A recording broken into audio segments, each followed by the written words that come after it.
감사의 기술들, 시편 104편 4절 말씀입니다.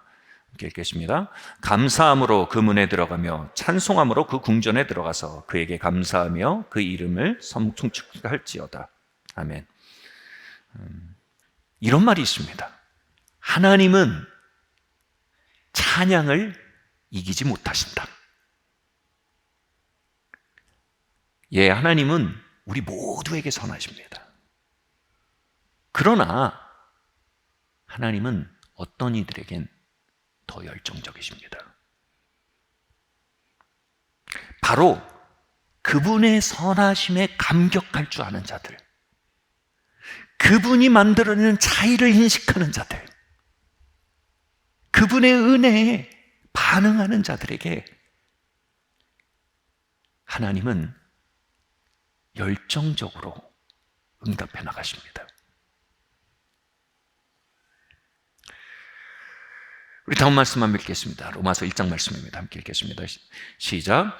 그의 보이지 않는 것들 곧 그의 영원하신 신성이 만물에 분명히 보여 알게 되나니 하나님을 알되 하나님으로 영화롭게도 아니하고 감사치도 아니하고 미련한 마음이 어두워졌나니. 여러분, 하나님의 사랑과 호의는 어디든 있습니다. 아름다운 석양 안에, 친구들과의 우정 속에, 부모님의 애정과 돌봄 속에, 가족의 따뜻함 안에 하나님의 우리를 향한 호의와 돌봄은 가득합니다. 맑은 공기와 한 끼의 식사 속에 하나님의 성실하심은 가득합니다. 그런데 우리가 그것을 감사하지 않으므로 마음이 어두워진다고 합니다. 마음이 딱딱해지는 겁니다. 감사는 타이밍입니다. 무언가 귀하고 고마운데 감사를 표현하지 않잖아요? 그러면 그게 귀하고 아름답고 고맙게 느껴지는 어떤 뭉클함이 휘발돼 버립니다. 그것을 표현하면 그것이 깊어지고요. 그것을 삼켜버리면 점점 무감각해집니다. 무언가 귀하고 고마운데 감사를 표하지 않으면 우리의 마음이 무감각해진다는 겁니다. 그리고 어느새 그것들을 당연하게 여기는 사람이 됩니다. 이거를 사자성어로 배은망덕이라고 합니다. 영성가들은 배은망덕이 인간이 가진 죄성의 가장 보편적 뿌리라고 비판합니다. 여러분, 배은망덕은 대단한 페류나들인에게서나 발견되는 자세가 아닙니다. 그것은 삶의 크고 작은 축복과 헌신과 희생과 사랑들을 당연시하는 자세입니다. 당연히 받아먹는 자리, 그게 배은망덕의 자리입니다. 배은망덕의 마음은요, 권리의식으로 똘똘 뭉친 자세를 만듭니다. 21세기는요, 똘똘 뭉친 권리의식들이 서로에게 무한정 부딪혀 나가는 갈등과 견제의 시대입니다. 권리의식이 뭡니까? 받은 건 당연한 겁니다. 근데 받지 못한 건 엄청 민감합니다. 받은 건 내 권리고 받지 못한 건 억울한 게 바로 권리의식입니다. 그리고 옛 성현들은 배은망덕이라고 불렀습니다. 익숙하고 무감각해진 마음에는 우리 자신을 둘러싸고 섬기고 사랑하고 이끌고 돌보고 있는 하나님의 선하심이 캐치가 안 됩니다. 그게 감격이 안 됩니다. 행복은요, 복이 많다고 느끼는 게 아닙니다. 행복은 이미 받은 복을 복으로 알 줄 아는 눈이 있어야 경험되는 겁니다. 한옥의 처마에서 천년의 아름다움을 볼 수 있는 외국에서 온 사진작가는요, 말할 수 없는 행복을 그 순간 느낍니다. 그러나 그게 너무 당연한 이들은 그 옆을 짜증을 내며 지나가는 겁니다. 종종, 아니 거의 대부분 우리의 삶에 부족한 건 복이 아닙니다. 우리에게 부족한 건 복을 복으로 볼 수 있는 눈입니다. 그 마음을 바로 감사라고 합니다. 행복의 필요 충분 조건은 복과 감사입니다. 그러나 하나님이 우리에게 주신 복이 부족해 행복하지 않을 리 만무합니다. 우리가 하나님께 드리는 감사가 부족해 행복하지 않은 경우가 대부분입니다. 감사치 않음은 우리의 삶을 둘러 진치고 있는 그분의 선하심과 인자하심을 발견하는 눈을 멀게 만드는 독약입니다. 어느 날 밤 제가 성령의 세례를 받고 구원의 확신을 받게 된 밤, 제 마음의 눈이 밝게 떠졌습니다. 그 밤 밖에 나갔는데요, 밤하늘이 말할 수 없이 아름답습니다. 별빛들이 너무나 황홀합니다. 함께 예배를 드렸던 형제 자매들의 미소가 하나님의 형상처럼 찬란했습니다.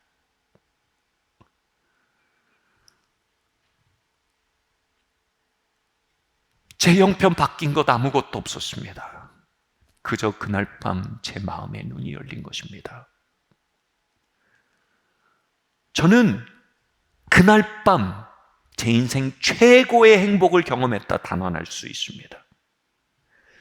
인생 최고의 행복은 복을 더 받는 데 있지 않습니다. 전례 없이 눈이 떠지는 데 있습니다.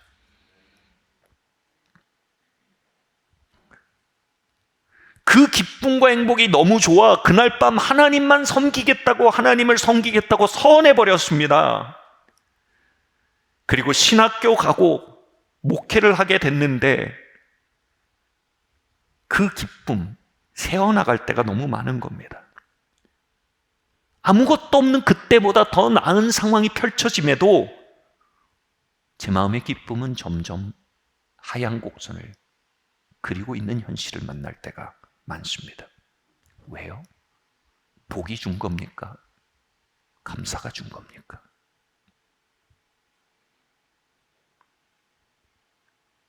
오늘 저와 여러분의 심 안에 감사의 안약이 뿌려지기를 바랍니다. 눈이 띄어져 삶에 대한 경탄과 감격이 회복되기를 바랍니다. 우리를 둘러싼 선하심과 인자하심으로 인해 우리 모두가 시인이 될 수 있기를 바랍니다.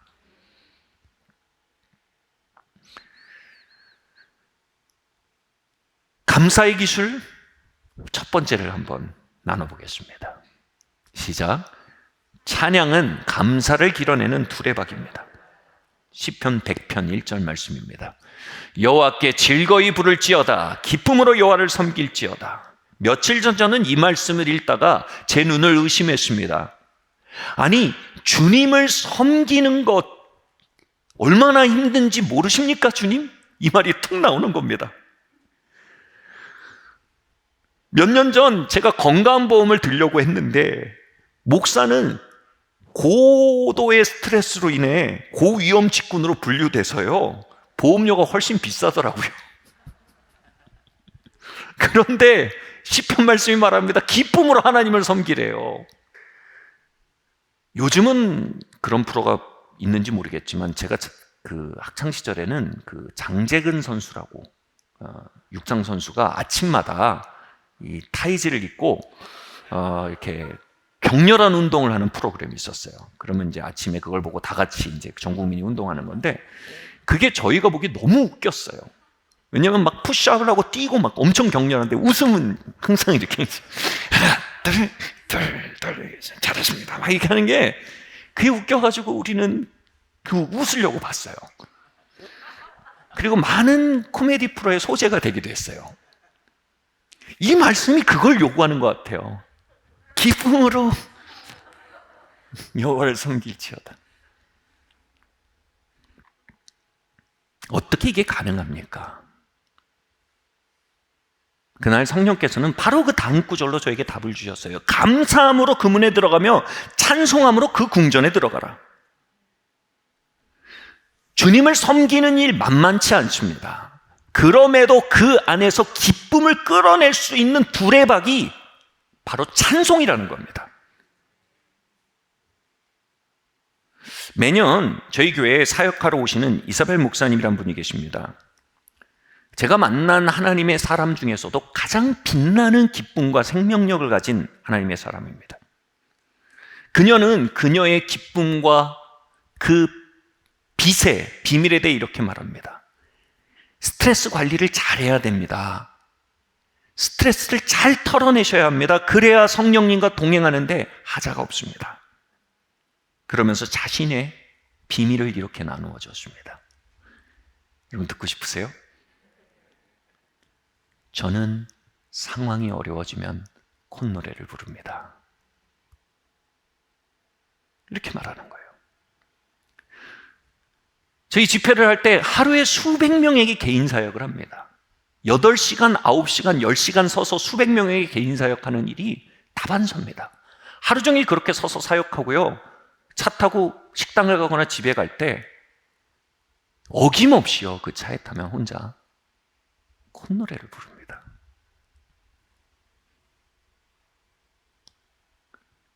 그 분위기가 마치 남태평양의 휴양지에 온 사람 같아요. 그녀는 그녀의 마음을 상황이 결정짓지 못하게 만드는 거예요. 그녀의 마음을 노래가 결정짓게 만드는 거예요. 그녀의 마음을 찬양이 결정짓게 만들어버리는 거예요. 그렇게 아무 말 없이 10분, 20분 콧노래를 부르고 나면 밥 먹으러 도착해서는 마치 10시간을 푹 자고 일어난 어린아이처럼 생동감 있게 대화를 나눕니다.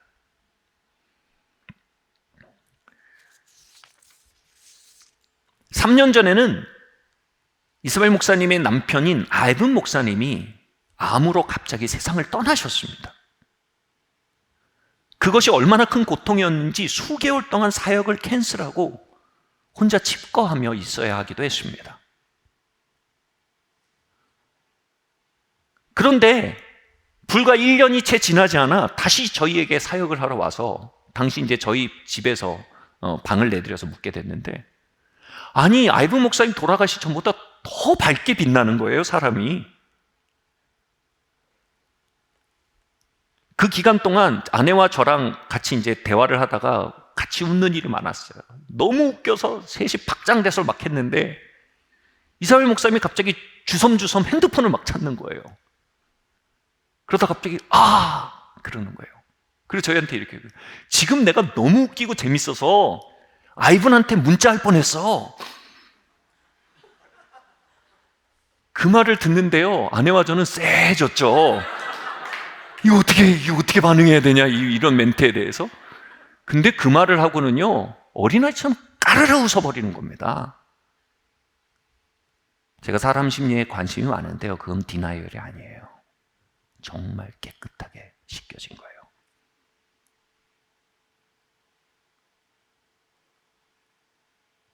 그녀는 남편을 떠내보내고 얼마나 많이 콧노래를 불렀을까요?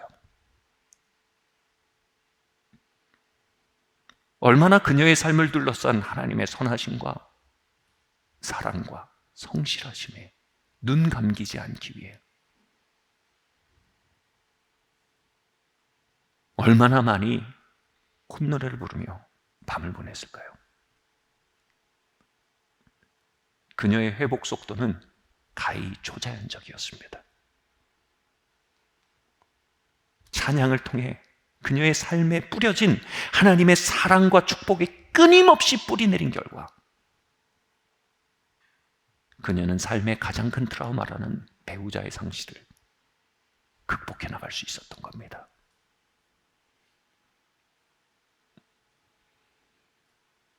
어느 골짜기에 계십니까? 노래하십시오. 상황이 여러분의 감정을 결정짓게 만들지 마십시오. 여러분의 감정을 여러분이 결정지으셔야 합니다. 노래하십시오. 찬양하십시오. 그렇게 하나님의 선하심에 뿌리 내리셔야 합니다. 시편 149편 6절에서 9절 말씀 함께 읽겠습니다. 시작. 성도들은 그들의 침상 위에서 큰 소리로 노래할지어다. 그들의 입에는 하나님을 향한 높은 찬양들이 있게 하고 그들의 손에는 양날 있는 칼이 있어 이방에게 복수하며. 높은 찬양은요, 상황에 기초하지 않은 찬양입니다. 차원 높은 찬양은 하나님의 신실하심에 기초한 찬양입니다. 하나님의 약속과 복음과 구원에 기초한 찬양입니다. 이 높은 찬양은 우리를 비참에 가두어 두려는 원수를 심판하고 그들에게 복수를 행하는 능력을 갖습니다.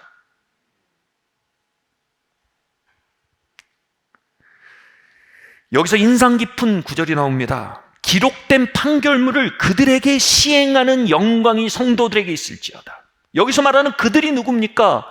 우리의 삶을 비창 가운데로 몰아넣으려는 우리의 영혼의 원수들입니다. 마틴 로이드 존스는요, 성도들의 기쁨과 영광을 빼앗는 것이 마귀의 목적이며 기쁨과 영광을 잃어버린 채 침륜에 빠진 성도는 교회 밖에 있는 이들로 하여금 복음으로 나오지 못하게 막는 가장 큰 장애물이다라고 얘기를 했습니다. 여러분, 우리는 비참한 성도일 수 없습니다. 우리는 비참한 사람일 수 없습니다. 우린 그 피로 씻어진 자들입니다. 우리는 진리의 사랑을 받은 자들입니다. 우린 영생의 약속을 받은 자들입니다. 우린 아버지의 사랑을 받은 자들이요, 큰형님 예수 그리스도의 보혈을 받은 자들입니다. 우리가 그 은혜에 올라서 찬양할 때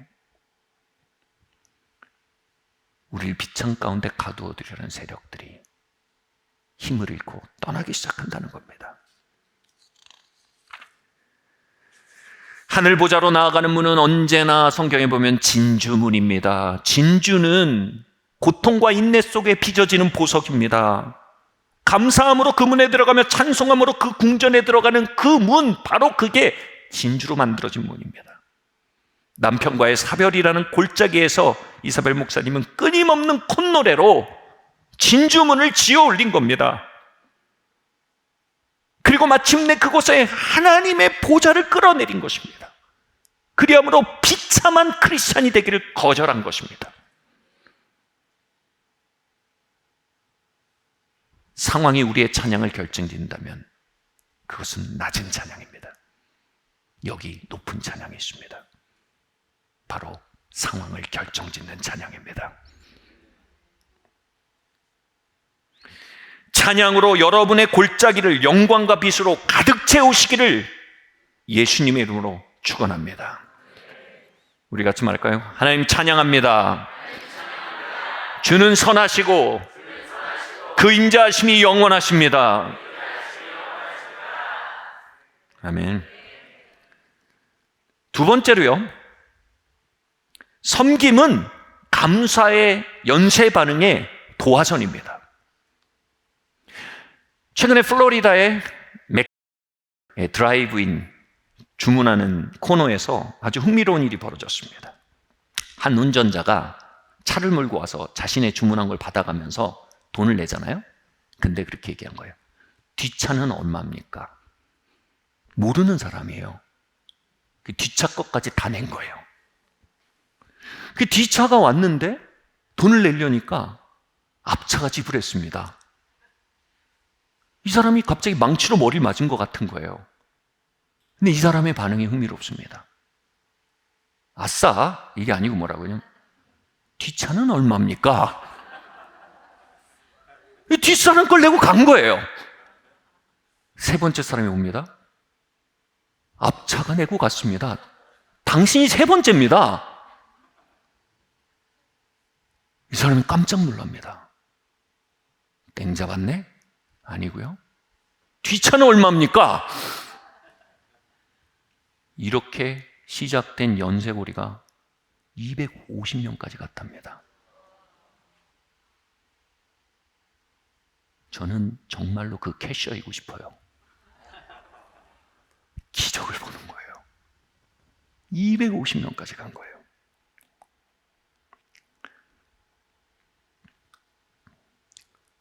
일이 처음 시작한 그 사람, 뒷차는 얼마입니까? 이 사람이 사실 며칠 전에 같은 드라이브스루에 왔는데 받으려는데 지갑이 없었던 거예요. 그래서 막 지갑을 막 찾고 막 없으니까 막 당황하는데 캐시에 앉았던 직원이 그랬답니다. 제가 내겠습니다. Can I bless you? 제가 내겠습니다. 하고 자기 지갑에서 돈을 넣어버린 거예요. 이 사람이 그게 마음에 꽂힌 거예요. 이게 뭐예요? 이 감사가 섬김으로 2, 3일 뒤에 나타난 거예요. 뒷차가 얼마입니까? 여러분, 이 연쇄고리가 일어나는 걸 만약 그 직원이 봤다면요, 제가 내겠습니다. 일단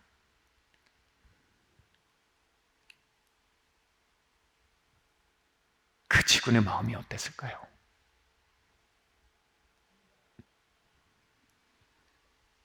이 마음이 바로 아버지 하나님이 우리에게 예수 그리스도를 값없이 보내시며 경험하기 원했던 마음입니다.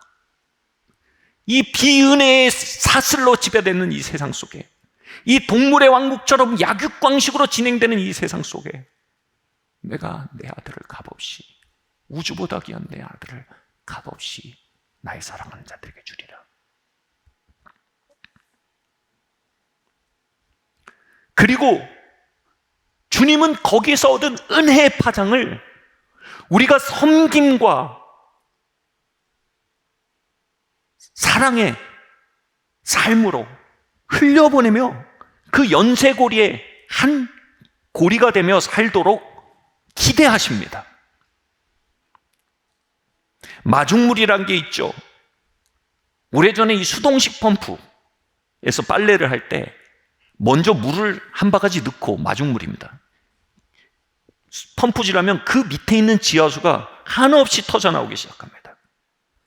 하나님 아버지는 우리의 삶에 예수 그리스도의 생명을 마중물로 부어주셨습니다. 그리고 우리 안에서 생수가 터져나게 하셨습니다. 그리고 그 생수로 누군가의 마중물을 부어주시길 원하십니다.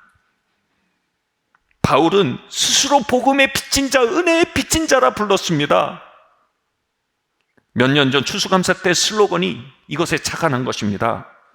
하나님은 우리에게 빚진 것이 없습니다. 우리가 하나님께 감사를 빚졌습니다. 하나님은 빚쟁이가 아닙니다.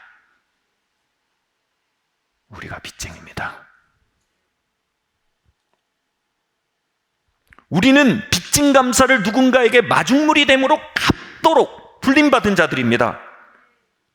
이 사역이 시작될 때 20여 명의 청년들이 있었습니다. 아둘란 것처럼 깨지고 묶이고 상한 이들이었습니다. 근데 그들을 품고 기도하면 주님이 그렇게 말씀하셨습니다. 내가 너한테 어떻게 해주었니? 그대로 그들에게 해다오. 너희 아버지가 너를 키우며 너에게 어떻게 해주었니? 그대로 그들에게 해다오. 그래서 밤새 상담하고 밤새 기도 사역을 하고 며칠 밤을 새 기도했습니다. 살 곳이 없는 이들은 집에 들여서 함께 살기도 했습니다. 그런데 2, 3년 동안 계속해서 마중물이 부어지자 그들 안에서 은혜의 샘이 터지기 시작했습니다. 그래서 그들이 이제는 다른 이들에게 마중물을 부어주기 시작한 겁니다. 본대로 받은 대로 또 하는 겁니다. 그렇게 터진 샘에 셀이 생긴 겁니다. 그게 교회가 된 겁니다. 아이들에게 마중물을 부어주다 보니 그렇게 터진 샘에 학교가 생겨버린 겁니다. 교회와 학교와 많은 가정들이 그 샘터 주변에 모이게 된 것입니다. 그 은혜의 체인 리액션이 이 교회의 척추입니다. 그 은혜의 체인 리액션이 다음 세대 사역의 핵심입니다. 처음에는 너무 힘들었습니다. 그런데 그 은혜의 체인 리액션이 도도하게 흘러가는 것을 보며 저는 지금 너무나 경이롭습니다. 그리고 그 마중물은 그 거대한 물결 앞에 지극히 작은 한 조각의 도미노에 지나지 않은 걸 보게 됩니다. 그리고 그 거대한 도미노의 물결에 내가 서 있을 수 있었다는 것에 영광스럽고 감사할 뿐인 겁니다.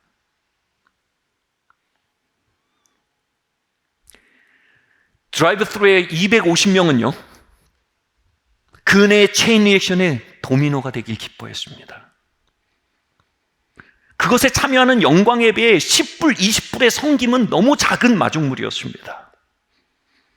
그런데 여러분, 이거 궁금하지 않으십니까? 전 이게 궁금합니다. 도대체 251번째 그 사람 누구야?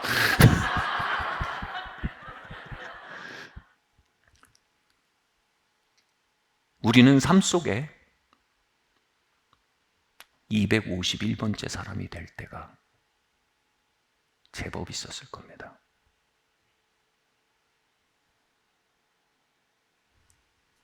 우리가 주님의 보좌 앞에 서게 되면요, 우리가 251번째 사람이었던 순간들이 비디오로 다 나올 겁니다.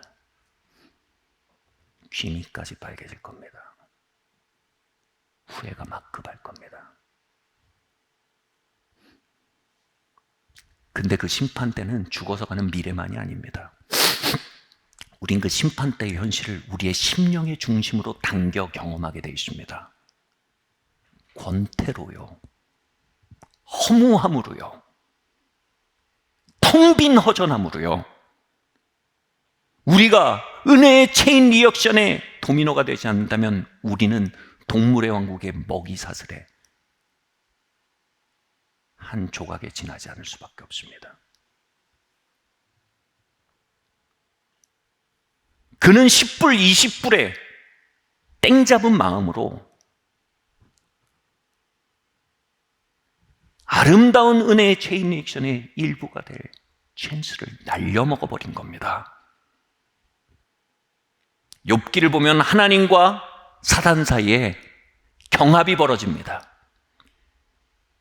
요약하면 이겁니다. 하나님께서 말할 수 없는 은혜로 그 아들을 이 땅에 보내시면 은혜의 체인 리액션이 이 땅에 번져나갈 것을 하나님은 기대한 겁니다. 마귀가 이렇게 얘기합니다. 하나님 내기할까요? 저 사람들 몰라요.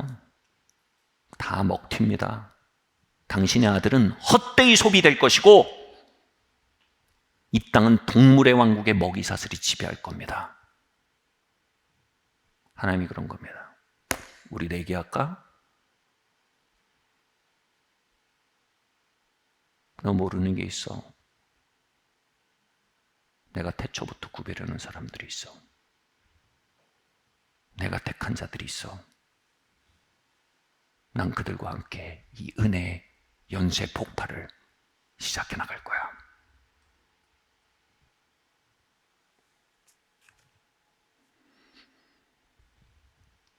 진심으로 제 기도는 이겁니다. 하나님, 제 인생의 151번째에 서게 될 때, 251번째로 서게 될 때 하나님 제발 저한테 힌트를 주셔야 됩니다. 왜냐하면 저는 그 은혜의 연쇄골의 일부이고 싶거든요. 저는 이 동물의 왕국의 먹이사슬에 지쳤거든요. 이 권태롭고 허무한 인생이 지긋지긋하거든요. 하나님의 나라가 이 땅에 임하는 그 사슬의 일원이고 싶습니다. 그 은혜의 파장에 도미노로 내 자리를 채우고 서고 싶습니다. 요즘 아기를 키우는 어머님들이 제 눈에 밟힙니다. 그들은 2년 동안 자기 삶이 없습니다. 어떻게 하냐고요? 제 아내가 딸 셋을 키웠습니다. 그들에겐 예배조차 없습니다. 만약 누군가 그들을 향해 2시간의 마중물을 주일에 부어준다면 그들은 일주일간 터지는 영의 생수를 길어낼 주일 예배를 드릴 수 있게 될 겁니다. 만약 누군가 멀리서 오는 이들에게 라이드 봉사를 해주신다면요, 그들은 삶을 변화시키는 기름 부음의 생수가 터지는 마중물로서 그것을 경험하게 될 겁니다. 누군가 1:1 멘토로, 셀리더로 헌신하신다면요, 그 체인 리액션은요, 이 땅의 약육강식의 사슬을 끊고요, 하나님의 왕국을, 그 향기를 나타내는 기회로서 여러분의 헌신과 섬김이 사용되기 시작할 겁니다. 주님 말씀하셨습니다. 너희가 거저받았으니 거저주라. 값의 세계, 비은혜의 세계, 삭새 세계를 사는 우리, 은혜의 세계로 기경하시는 주님의 손길에 동참하시기를 예수님의 이름으로 축원합니다.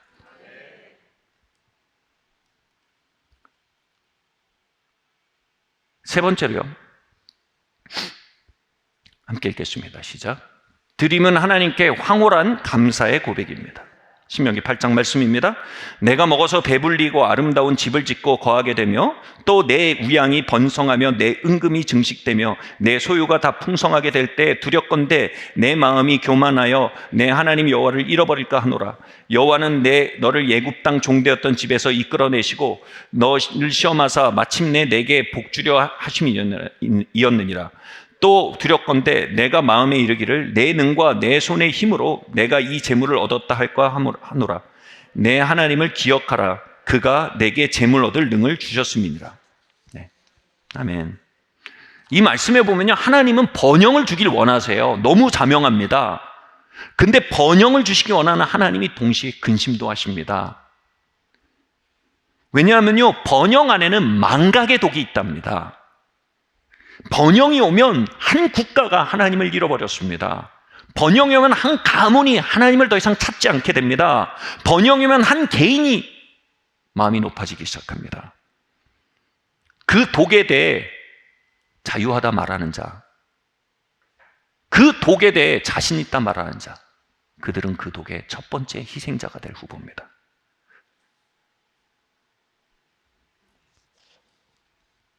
하나님은 번영을 주시되 독을 다룰 수 있는 능력을 먼저 시험하기 원하십니다. 훈련시키길 원하십니다. 여러분, 생선 중에 아주 으뜸으로 뽑는 생선이 있겠지만 어떤 분들은 이 생선을 뽑습니다. 뭘까요? 네, 보고. 네, 보고. 스토리를 파악하셨어요. 보고 참 맛있습니다. 근데 독이 있죠. 번영은 보고입니다.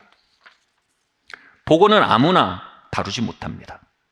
시험 통과하고 훈련받고 시험 통과한 기술자가 다뤄야 됩니다. 하나님은 우리가 번영을 다룰 수 있도록 훈련되길 원하십니다. 번영을 다룰 수 있도록 시험을 통과하길 원하십니다. 그래서 시험하신다는 겁니다. 마침내 번영케 하기 위해서요. 아멘? 그 기술이 바로 드림입니다.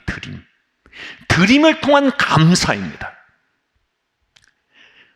드림을 통한 감사는요, 그 모든 번영이 하나님께로부터 왔음을 내 머리끝부터 발끝까지 웅변하는 선택입니다. 내 무의식아 착각하지 마라. 내 신경조지가 착각하지 마라. 내 기억 시스템아 착각하지 마라. 이거 다 하나님 주신 거다. 이걸 꽉 세우는 게 뭐예요? 드림입니다. 그러면 내가 했다, 내가 이뤘다, 내 거다 말하는 에고에 길들여진 우리의 신경세포와 무의식들이 반항을 합니다. 왜 그렇게까지 지나쳐? 너무해. 그럼 나는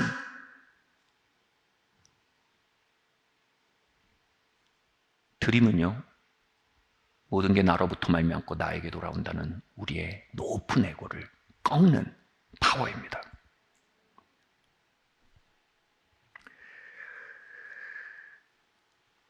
하나님은 하나님께 드림으로써 감사하라고 말씀하셨습니다. 하나님은 우리 것을 하나님께 드리라고 한 적 없습니다. 그럼 억울한 겁니다. 과한 겁니다. 하나님은 하나님 것을 하나님께 드리라고 하셨습니다. 그리고 이렇게 말씀하십니다. 너희 거 다 내가 준 거야. 너희 거 다 내가 준 거야. 그거 알아? 너 그거 아니? 내가 너에게 재물 얻을 능도 준 거야. 내가 너에게 시간도 주고 기회도 준 거야. 내가 너에게 지혜도 주고 아이디어도 준 거야. 내가 너에게 인맥도 준 거야. 내가 이 모든 오케스트라의 지휘자야.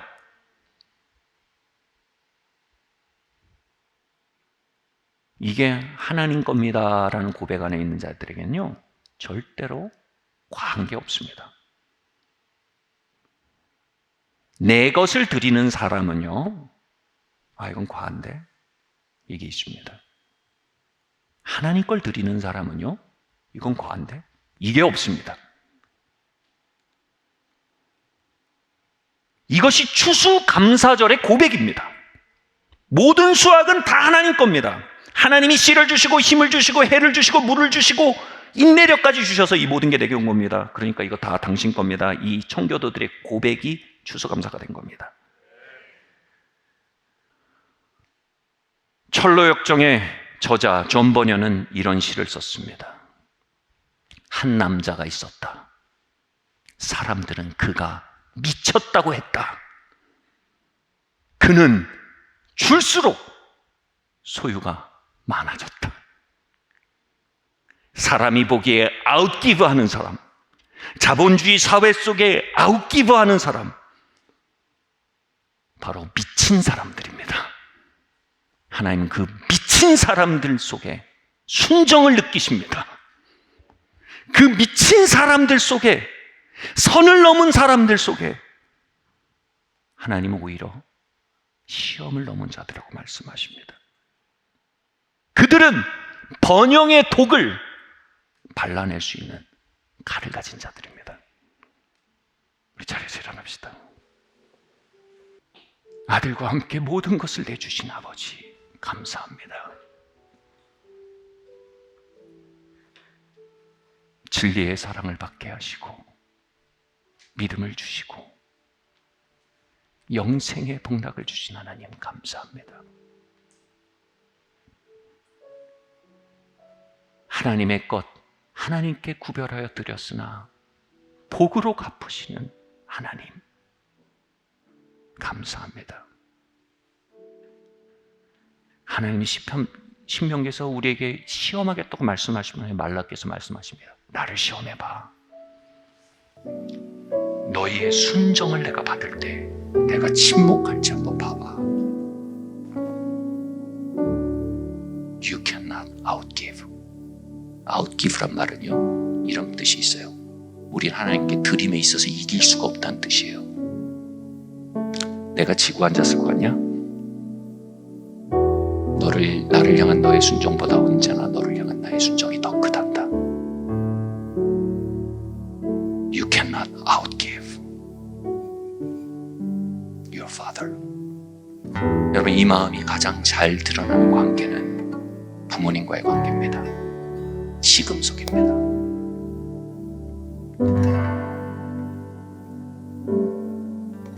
여러분, 부모님께 억울하십니까? 감사하십니까?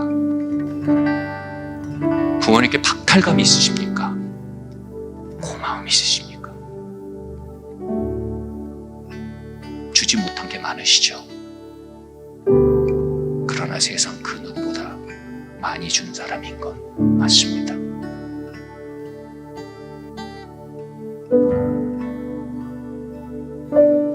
우리 함께 기도해 볼까요? 하나님 아버지, 나의 마음에 배은망덕의 뿌리를 봅니다.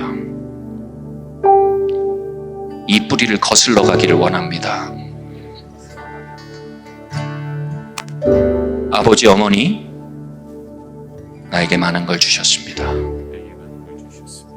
그러나 받지 못한 것에 집중했고, 호의가 계속되니 권리가 되었고, 권리의식이 당신을 상처 주었습니다. 하나님 아버지, 감사 없는 권리의식을 당신 앞에 포기합니다. 나는 당신의 사랑에 둘러싸였고 호의에 둘러싸였습니다. 나는 복이 박한 자가 아니요 감사가 박한 자입니다. 내게 감사를 가르치소서. 내 마음의 눈을 여소서. 우리 함께 이 시간 찬양할 때 비참의 영이 떠날 것입니다. 비참의 감옥이 터지고 성도의 기쁨의 생수가 오늘 회복될 것입니다.